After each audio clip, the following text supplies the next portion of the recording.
Really? That was hilarious. Welcome. Oh. Good morning. So nice for you to join us this morning. Welcome. This is our next episode. Is it number 12? Yeah, but let's not get in the habit of saying what number it is because it's going to get confusing. Episode number 12. Welcome to the Red Couch Conversations, where Greg and I are just sitting here casually Just talking having fun, about life. Shooting the shit. Talking about food, Lifting, training, muscles, mindset, boondas, loving life.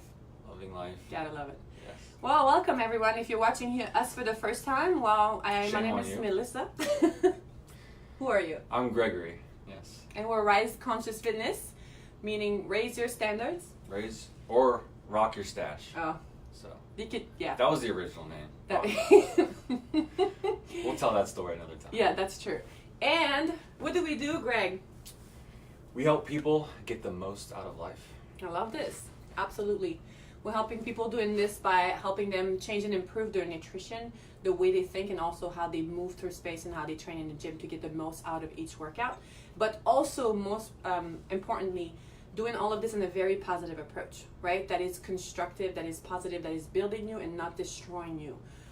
So yeah, that's Yeah, we don't want you just to be strong for the gym, your sessions. We want you to be strong for everything out there. Mm. Yeah. It's empty. Yeah, There's but nothing in it. yeah, it was just for the show. Yeah, well, actually, because we wanted to show off our really cool new mugs that we have. So mine, this is our awesome client, Sarah. Thank you, Sarah. This is very Shout out to amazing. Sarah. It was Very an cool. amazing client who gave us some really cool mugs. Keep calm and let the health coach handle it. That's awesome. I love this That's one. awesome. So I can drink my coffee. It's hard being the best health coach, but someone has to do it. He's got the This best. is true. I'm not making that up. Okay. All right. So, today's conversation, we're going to talk about, I like those topics, 5 foods 5 foods. that will assist you and help you in fat loss And and improve your metabolism. metabolism. Improve your metabolism. Yes, and why do we say that? Well, it's pretty much the same thing for us. We want to explain that a little bit before we start diving into the topic.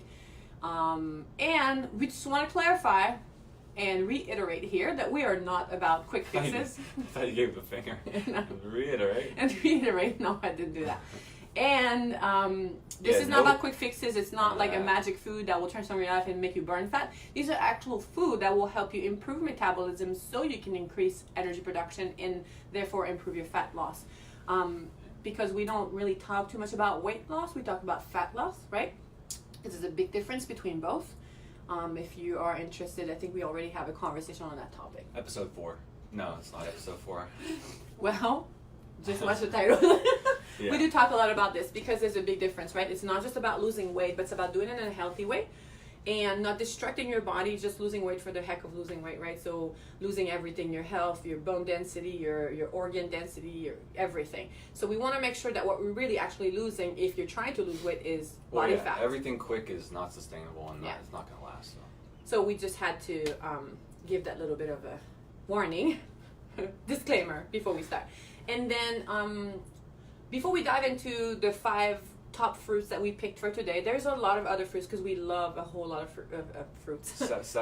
74. Foods. There's a whole lot of foods we eat that we love. But we picked 5 today Yes. that are, kind of easy to start implementing in your diet as soon as you can. Yeah. And they are very common foods also. And Just simple. they will assist you. Yeah, we like simplicity. And I'm sure you do too. So let's do that. You want to give some context around these foods? What do they do? They make you happy, which lowers your stress hormones. Mm. And it fills you with good vitamins and minerals and proteins and sugars and fats that assist and help your thyroid conversion and then accelerate and boost your metabolism. So, in a nutshell, All these fancy words. yes, that was fancy. No, but it's like people say that a lot, right? How to boost your metabolism. And Yeah, it's being used and overused out there, but really what we mean is that these foods are actually nourishing your body. They're helping energy production, so you are actually functioning normally, and you're becoming healthier. And as a benefit, you're going to lose the extra body fat that your body doesn't need and is holding on because you're under stress constantly, right? So the whole And idea. as they know, stress is not just emotional, but under eating. Yeah. just, you know, a whole lot of all that stuff that we talked about before. Yeah, we talked about this, and we're going to keep repeating it because repetition will help you guys learn, especially if you're new to that information, because what we teach is very different than what most of the fitness industry is teaching out there. Now, reason why is because we want to make sure that our first primary goal here is to reduce the stress in the system so the body can actually function normally. And so it is not just about those 5 types of food we're going to talk about. It's so much more. There's more context around it. And it's also how much food you're eating, because most people we see are under eating. So you might, you know, even if you start eating those types of food today, but you're still eating 1,000 calories a day, it's not going to cut it, right? So you also have to make sure you're getting enough food in your body, enough rest, enough sleep, proper training, all of that stuff, sunlight, blah, blah, blah. But today we want to talk about specific foods and why we recommend these foods to improve your metabolism, which therefore will help you lose body fat, right? Because a lot of us, almost 90% of people we talk to, are trying to lose body fat. Now, if your main goal is to build up energy, feel better, reduce symptoms, sleep through the night, have no more PMS, and improve fertility, or whatever your goal is, your health goal is, these foods are also going to assist you. Because at the end of the day, these foods are going to help you improve metabolism, which basically is the foundation of your health. Right? So really, it doesn't matter what your goal is. We're talking about, you know, fat loss in particular because it's a big goal for most people. But no matter what your goal is, these this is the same. It's the same approach. Same process. Yeah. There you go. Thank you. Cool. Are we starting? What's the number one food we want to talk about today? Number one. Yeah. What's the first one? Well, the first one is coconut oil. Get excited. All right. Oh man, I love that the information is confusing people. Why are we talking about coconut oil? Because it's primarily saturated fat. Well, saturated fat. Coconut oil. Oh my goodness. Spectrum refined. That's a good brand. We recommend the refined. Why is it all oily? Why is it what were you doing? I don't know. I love coconut oil. We recommend saturated sources of fat, right? They will assist in metabolism and energy production. They are safe for you, especially coconut oil, because it's also antibacterial, antifungal. It has a whole lot of other properties to it. Open this. I know people get confused because it's really hard and solid because we're in Pittsburgh. Yeah, it's dark, gray, and cold. It's not people bad. Think because it's hard. My bad. We got interrupted here. We're back. We're back. Technical difficulties. It is not. It's actually because it's a tropical oil, and it has higher temperature. How do you call that temperature? It gets I can't speak. Resistance, right, to heat. It has a better resistance to heat. All right. So what happens in the summer? It's oily. It's very liquid.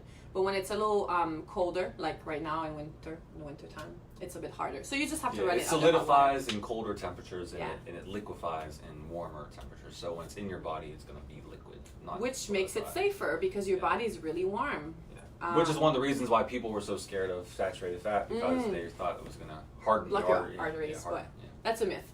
And we have more information on that if you'd like to know more particularly about saturated fats. But this will actually help you. And these types of oils, the saturated, are very stable, right? They will not oxidate in your body as much as polyunsaturated fatty acids. So unsaturated fats are basically really unstable. So think about it, saturated as stable, unsaturated, unstable, right? Saturated, happy, unsaturated, unhappy. There we go. Okay. Yeah. So coconut oil is one of them. There's other types of saturated sources of fat that we like, but this one is particularly extra beneficial for lots of reasons, but also it's a medium chain types of fatty acids, and it helps and assists with fat loss. So it's metabolized for energy much more easily than other types of fat. So if you are trying to get healthier, start incorporating coconut oil in your diet. I would actually like to say the easiest way to do it is to swap the type of oils you're using, or cooking oils, or for coconut oil, right?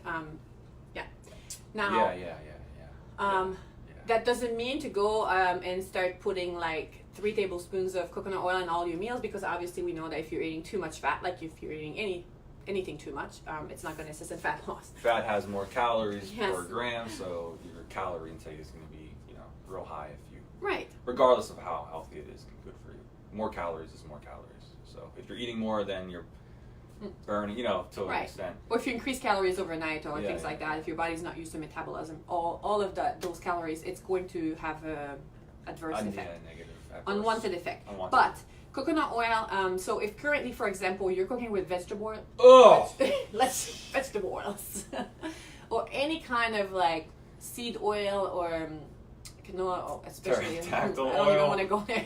Which is the worst. Dinosaur oil, whatever oil, there's all kinds of stuff out there. Please don't, it oxidates. You guys know if you're using like olive oil to cook, a lot of people do that, right? We talked to a lot of people that are using olive oil. It oxidates at it high burns, temperature. So when you put it into your body, which is it's not as stable. 98.6, that's where it's going to be. Yeah. So, not that we're against olive oil. Like obviously, if you like to consume olive oil, good quality, organic, but sure we only good. use it on cold stuff. We don't cook with that. Yeah. So if you want to cook, especially if you're trying to fry, if you like fried food,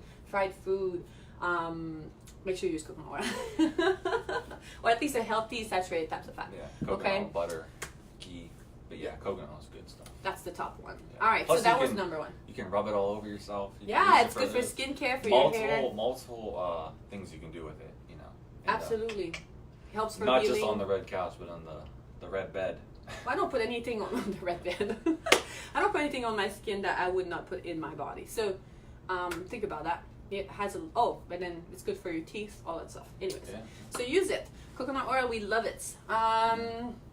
What's number two? Number two, tropical fruits. Tropical fruits. Oh, wow. Okay. We talk about this a lot in before I want just one thing. Oh. So if you're looking at the saturated fat, and different coconut oils could be higher or lower depending on the temperature they're grown in. So don't think that if you see 14 grams of fat on one, it's going to be 14 grams of fat on others. It could be 12, it could be whatever, just depending on the temperature of the climate. Yeah, you can look at the labels. Yeah, right? Always read. Use your eyes. So there's different quality of olive oils. Coconut oil. That's what he's saying. Yes. So okay, we were at number two. We want to talk about tropical fruits, which is our number two types of foods that we recommend for improving metabolism. Now, fruits are a big staple in our diet, and people get so scared away with fruits because, oh my gosh, it's so much sugar, right? Because we've been blaming the sugar for so long. Well, this time is over. Bad. Okay, so and particularly we love tropical fruits for similar reasons to the coconut oil. Yes, it contains more saturated types of fat, but it's mostly sugar. But the types of sugar also contains those types of fruits also contains a bit more fructose, which helps regulating blood sugar, and also helps inhibit the effect of glucose. Right, so the fruits contain so much vitamins and minerals and good stuff, so we love them. They're delicious. They're a great source of carbohydrates and healthy source of sugar for your body, right? Yes. Especially the tropical fruits. So we they tend to contain more sugar as well, right? So when you eat tropical fruits, they're more sweet. They contain more fruits. Now, other fruits that we like, and then sometimes we recommend a little differently, like pears. Oh my gosh. Apples. I'm having a ball here. Pears and apples. It's like my brain wanted to say both together. You did. Pears. Pears. Pears and apples. We like them cooked and peeled a little bit more, so then that will facilitate digestion. Some of you might have harder time digesting. But for people who can, they don't have digestive and of course, issues, ripe. Yeah, you can eat them. You don't have to always cook them if you don't find right. that you have an issue with them. It's not causing you any digestive trouble. But if you are, try to cook them and it will facilitate the digestion. But tropical fruits, make sure they're ripe, right? So obviously we always ripe is ripe. Fruits.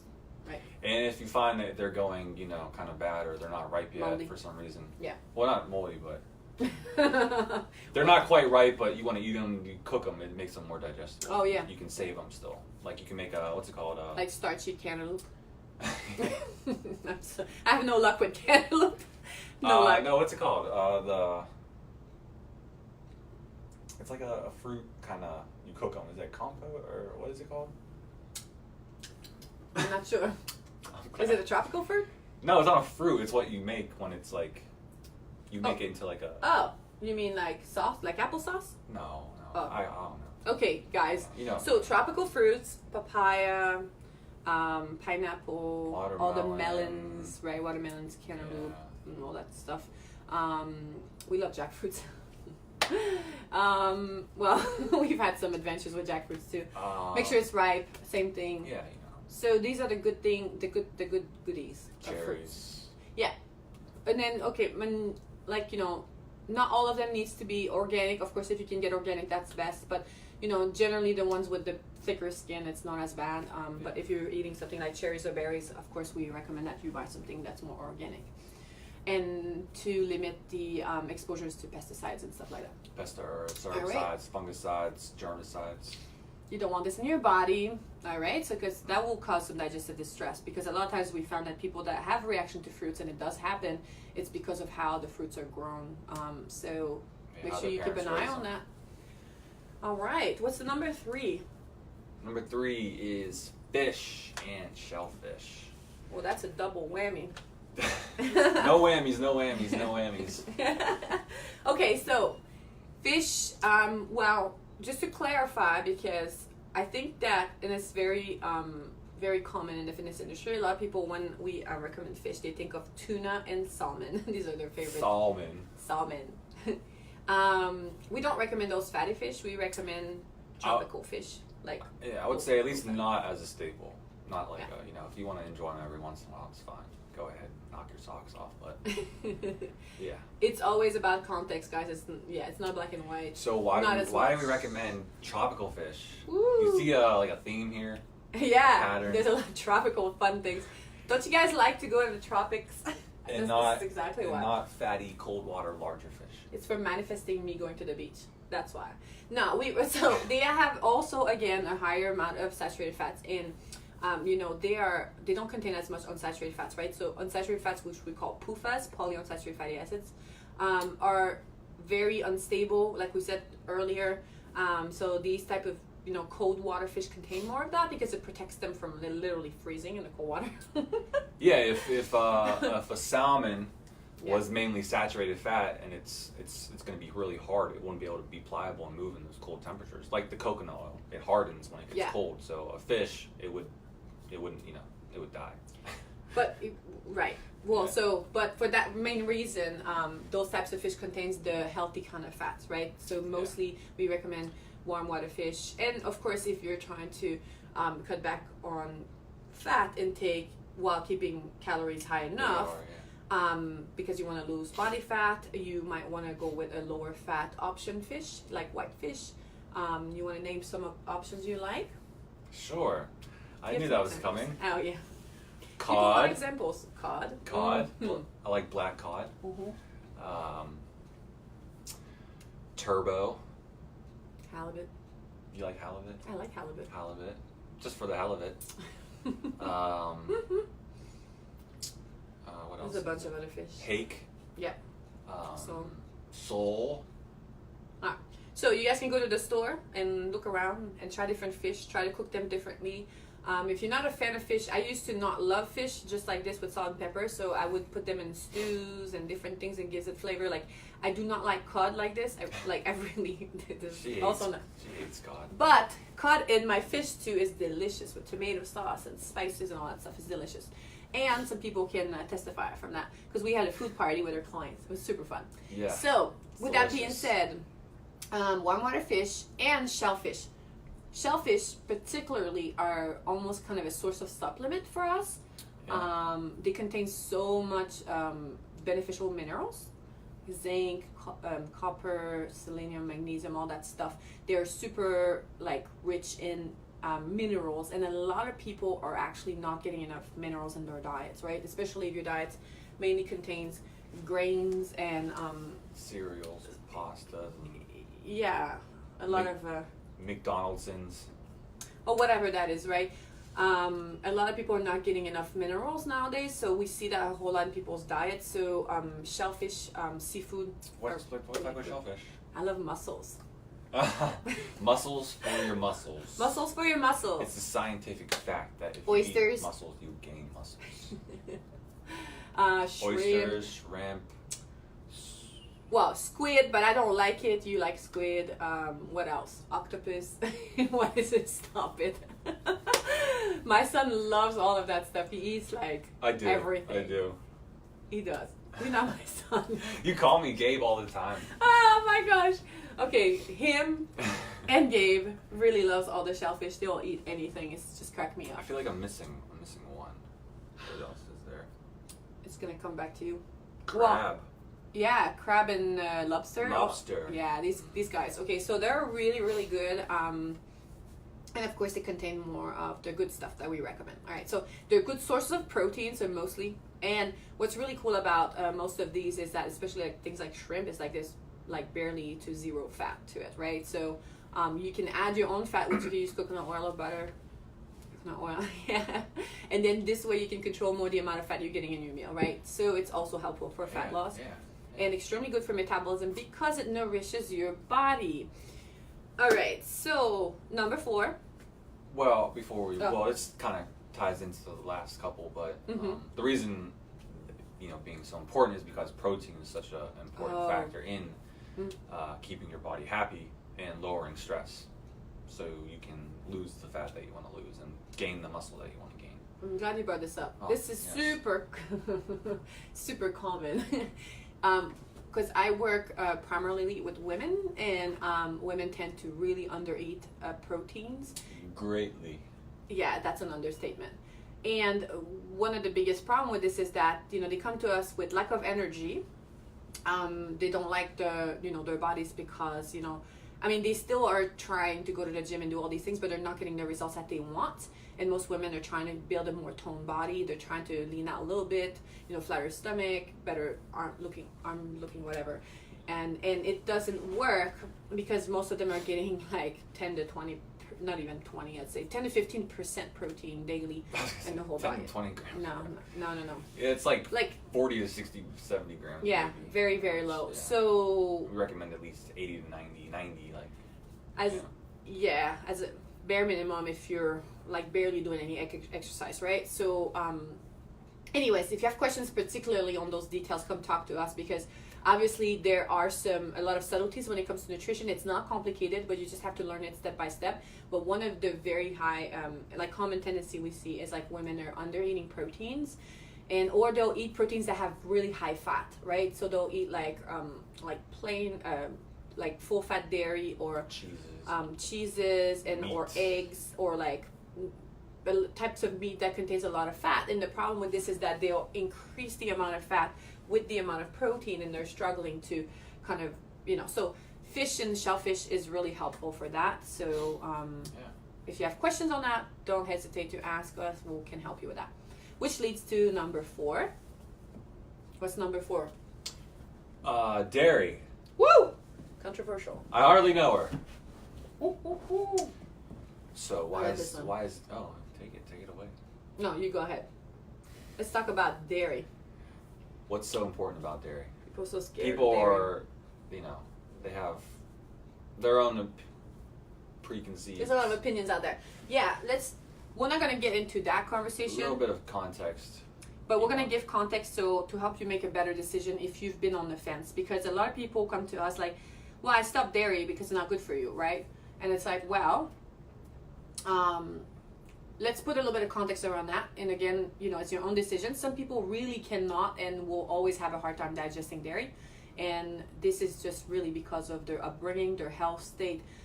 If they were, how do you say, raised eating dairy Raised or not. by wolves. So this will make a big difference. But all in all, dairy is a superfood. It's a really amazing food. What is sometimes not working for people is the body you put it in, right? So let's not blame dairy here. Blame yourself. No, let's not blame ourselves. No shame here. Let's just make sure that we understand the context of, does it work for you, or and there's a lot of context around what types of dairy we're eating, okay? So we recommend dairy. We love dairy if dairy was a perfect food, but it's not a perfect food anymore in this world, in this time and age, because there's a lot of added stuff in dairy. Well, it can be. Well, yeah, it can, but what I'm saying is there's a lot of confusion around that. So let's just break it down. We're talking about healthy dairy, right? And what does that mean? Well, it means a dairy that wasn't produced in a very conventional way. So grass-fed cows, right? So cows that are eating their supposed diet. Yeah. They're being raised humanely. They're not like suffering, and they're not going crowded in little huts and being abused and all that nasty stuff that we don't like. Cows, right? Yeah, it stresses the cow. And we're not, even though we're not like vegans and we're not like we're eating animal protein, we are totally for respecting animals and also protecting them. Yeah. So we source our animal protein from local farms that have good practices. So yeah, some people have that. I don't know if they just don't do the research. They just don't acknowledge it. They just don't know that not all farms are like that. There are good farms, and you can buy good products from good farms and not buy from the farms that have products where they raise their cows or their chickens, whatever. And when it comes down to education, and it comes down to there's a lot of like stuff being thrown out there on social media. There's a lot of stuff on the news, stuff in the magazine. So depending on where you're getting your information from, and I would just say be careful with that. Yes, it could be very confusing. You always see those crazy titles, the dairy, is evil, or all these things. It's all over the place. Let's put a bit of context around that, because really it depends. Yes, of course, we really don't recommend the conventional type of dairy. Now, if it's a grass-fed source and or organic, it's much better, and it makes a big difference in what the dairy is made out of. Now, also remember that in the process of getting the dairy, sometimes they add hormones and what did they use? Antibiotics and all that stuff. So you don't want this in they're your feeding corn and soy milk, and grains, and which are mostly a lot of PUFAs and crap, and those animals are sick. So you don't want the milk from sick animals, right? So let's just clarify that.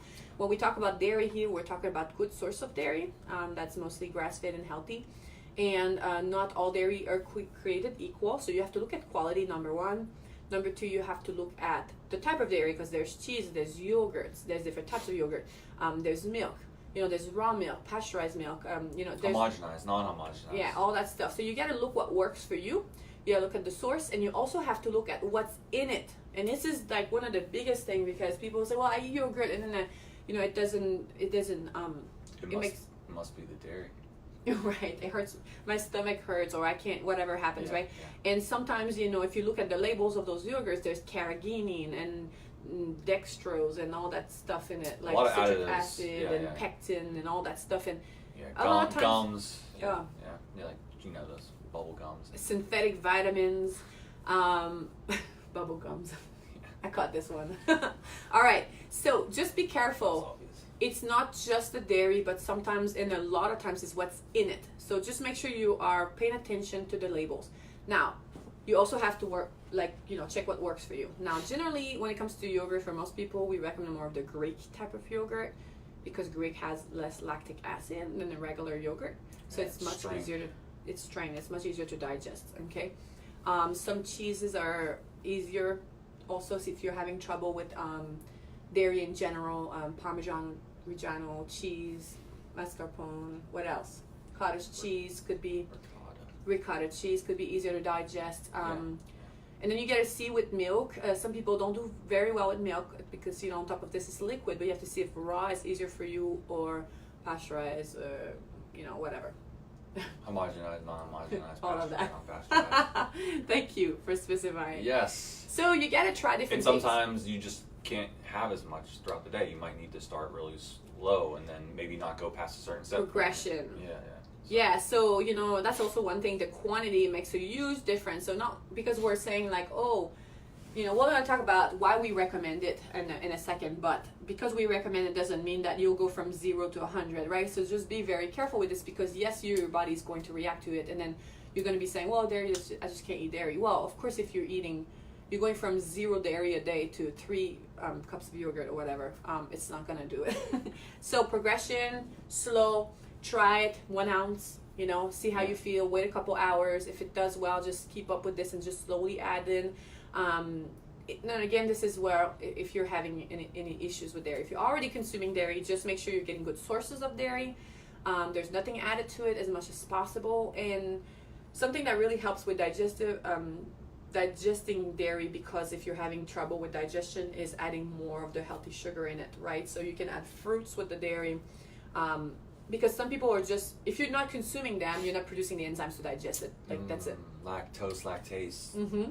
So you gotta slowly help your body reproduce those. So you have to go slow, and if you add a bit more sugar, it will help. So you could put a little honey in there with some fruits. Honey. All right. So why do we recommend dairy for fat loss and metabolism? What are the pros of dairy? Well, as you know, it has a good balance of macros in it. Yes. So protein, carbs, and fats. Yep. Which is good for your complete food. Yeah. Complete. It's a good balance of the three, which, as you know, we recommend to have with each meal.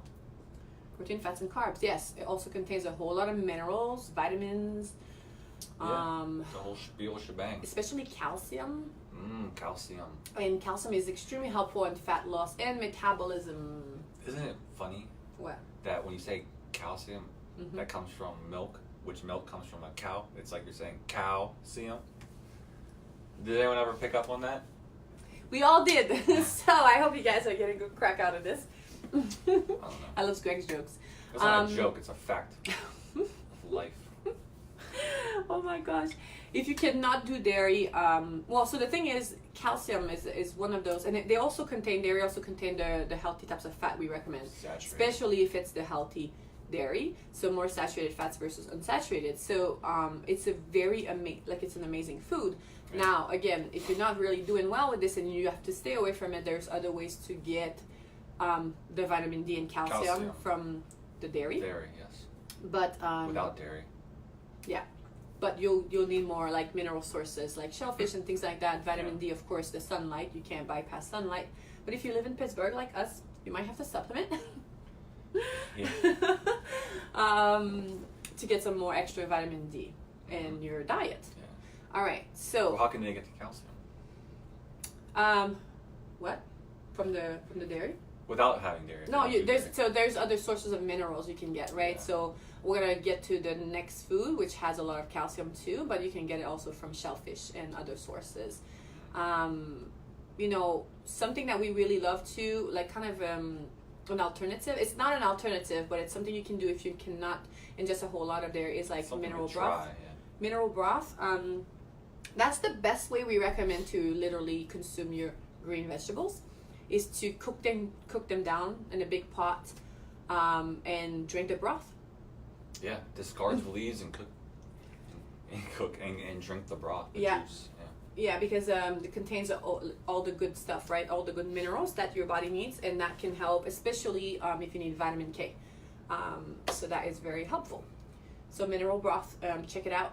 If you want information on that, let us know. And are we done with dairy? And of course, right, for fat loss, and one thing I'd like to just add here, a little parentheses, is that make sure that you also check the labels. And if you are trying to lose body fat and you're really trying to change your body comp, you'll have to track your food, obviously, because if you're not aware of the amount of fat you're ingesting, and fat is just one example versus protein versus carbs, you might really overdo on fat if you consume a lot of dairy, because a lot of times if it's whole dairy, you're going to get way more fat than you need to. So you can check out the lower fat or skim versions or 2%. As you know, like you said, 99.999% of the time when we see people, men and women, it's always the fats. Fat's too high, calories are too low, protein's too low. So it's very, very common. You gotta track, and we're not saying we gotta track forever, but just to get an idea of. It's a tool to create awareness around what you're eating and how much, because it's very interesting. People come to us like, oh, I eat too much, I eat a whole lot, like, and then they track their foods like, oh, I thought I was eating a whole lot. It's like, yeah, that's 1,000 calories. And 70% of it's from in one meal. Yeah, so there's a lot of context around that. So tracking your food really help. A free app, MyFitnessPal, you can download it on your app store. You can start tracking your food. It's very easy, user friendly. Check your food, take a look at it, create some awareness around it, and then I'll give you an idea of how much proteins, fats, and carbs you're consuming, and so forth. If you want to look more into minerals and vitamins, you can use Chronometer. I like this one because it gives you more information on vitamins and minerals, and you can see how much you're getting in your daily intake. Now, on to the next one. So what's number 5? BB&G. Bone broth and gelatin. Oh, here we go. Okay. Bone broth. That's a super protein. The cousin of the mineral broth. Mm. Yeah. Greg, why do we recommend bone broth? Because it's delicious. Delicious. Okay. Yes. It's a power protein. Gelatin is the powder version of it. So you could use it as it's more of a supplement. Yeah. It's a way if you either you don't have access or you can't get bones to make your own broth or whatever the case. You can buy gelatin, which is the more processed version of it. You still get the benefits. Yeah. But if you can make or buy some really good sources of the bone broth, we highly recommend it. Now, for a whole lot of reasons, okay? Bone broth. Why do we recommend bone broth? Well, like we said, the main one being protein, which if you're not getting enough protein, you're undernourishing yourself, and you're going to add more stress to your system. Which, when you have more stress, your body's not going to let go of the fat as much as whatever you do. It's just not so. But bone broth, yeah, go ahead. I was gonna say it's super healing to the gut. Extremely. If that's where you're going. Yeah, I was gonna go there. It's extremely good for your gut. It's very gentle. It massages it. Okay, bone broth also contains good really good minerals, as you could probably assume because it comes from bones. So calcium, good source of calcium. It also really helps with inflammation, reduces inflammation in the system, reduces estrogen in the system, which for a lot of you, if you don't understand, too much estrogen is very stressful on the body. It also helps with joint health, skin health, nails, hair, because all of these are made out of proteins, so it really helps. So, when we hear about collagen and all that stuff, it really helps with elasticity, health of your tissues. I've seen people improving pain in the joints just from consuming more gelatin or bone broth. Now, because it will reduce inflammation greatly. It's an amazing food. It's very high in glycine, which is an amino acid that we recommend, and most people are deficient in glycine in their diet. The reason is really to simplify, is that, we used to eat the whole animal. As human beings, we used to eat organs, and we used to eat bones and cartilages and the muscle meat. But nowadays, most people are mostly eating the muscle meat, and so therefore they're not getting the whole.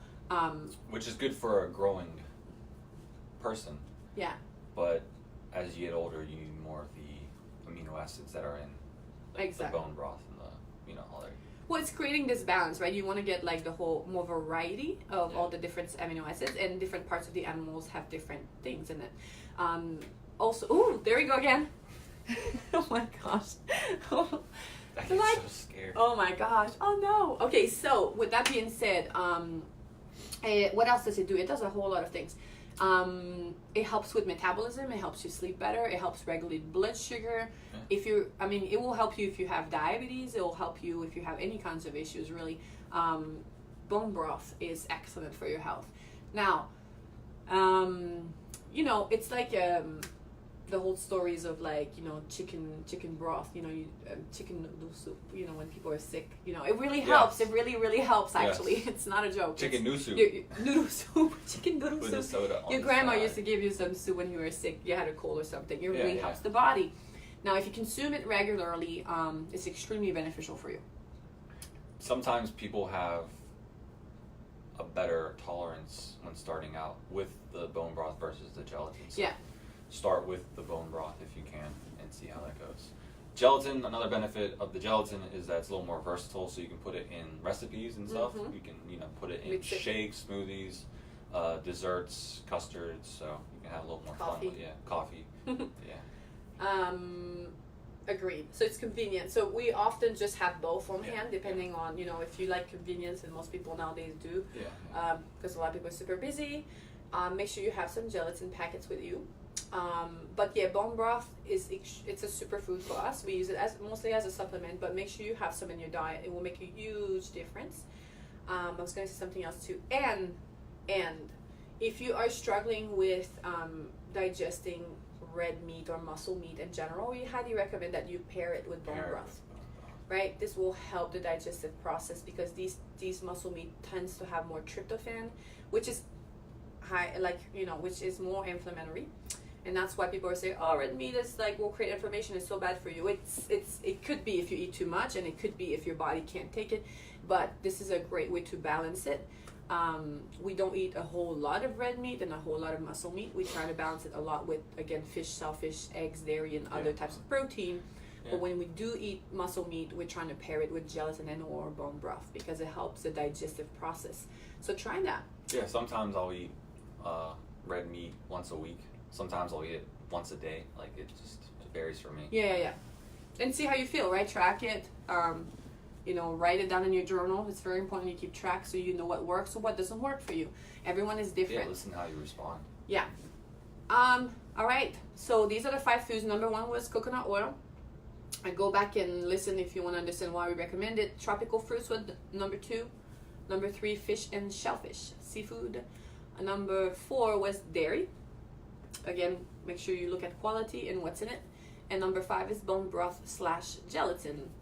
Do we have a bonus? We have a bonus for you. Oh my gosh, we got a bonus for you guys. Yes. What is it? Well, you say it. It's the carrot and the carrot salad. Oh my goodness. Yes. So, there you have it. Eat your carrot salad. Why do we want them to eat a carrot and a carrot salad? So we're gonna post the information in the link below because we want you guys to read more about it so you understand a little bit more. We don't want to stretch this video; it's already long. But the carrot salad is your bonus food. It's more of a supplement. We love the carrot salad. It's the only root vegetables that we eat raw. And because the long fiber of the carrot really helps. Baby, I like it raw. Detoxify your system from estrogen. It's really good for your digestive system. Especially if you do it right the carrot salad with coconut oil. If you do it right, white distilled vinegar and salt. Balance on one foot with your hand on your head. Exactly. So if you want to learn more about the carrot salad and the benefits of it, it's extremely helpful, not just for metabolism, but for fat loss and all of that, for people that want. Yeah, I talked about that. I wasn't listening to you. Yeah, you weren't paying attention. And also, if you're having trouble with your digestion, if you're having trouble with going to the bathroom, you don't have bowel movements every single day. Pooping. If you're having PMS, Pooping is not a curse word here. No. So make sure you're pooping. If you're not, carrot salad, okay, every day. So that's a daily ritual that we have. About, did you say the ounces? A good measure? I think I'd say like 4 to 7 ounces. Yeah. Depending on your situation. Yeah. You try it, see how it works for you. Yeah. Check out the article we're going to post below because we have more information on the carrot salad. In the comment section, not below here. We're going to see in the comment section. And if you have specific questions in regard to this, please ask. Don't be shy. Reach out to us. Yeah. We love talking to you guys. If you're watching this on the replay, you can always send us an email at riseconsciousfitness@gmail.com, or you can go to our Facebook page, Rise Conscious Fitness, or you can find our website, rise.today, or you can find us on Instagram. What is that? What else? Conscious Fitness. You can call us. There's all kinds of ways to reach out. Don't call me. Call her. All right, guys. So if you need anything, let us know. It's always a pleasure to do those lives. I hope that you guys are getting a whole lot of value out of it. Please let us know also if there's anything you'd like to hear about, anything you need help with, anything we can debunk, demystify, explain for you, enlighten your day, enlighten you, awaken your, anyways, whatever we can do for you. Let us know. Hopefully this is helpful. Let her know. Have a good day, everyone. It was a pleasure. Have a great weekend and stay delicious. Woo!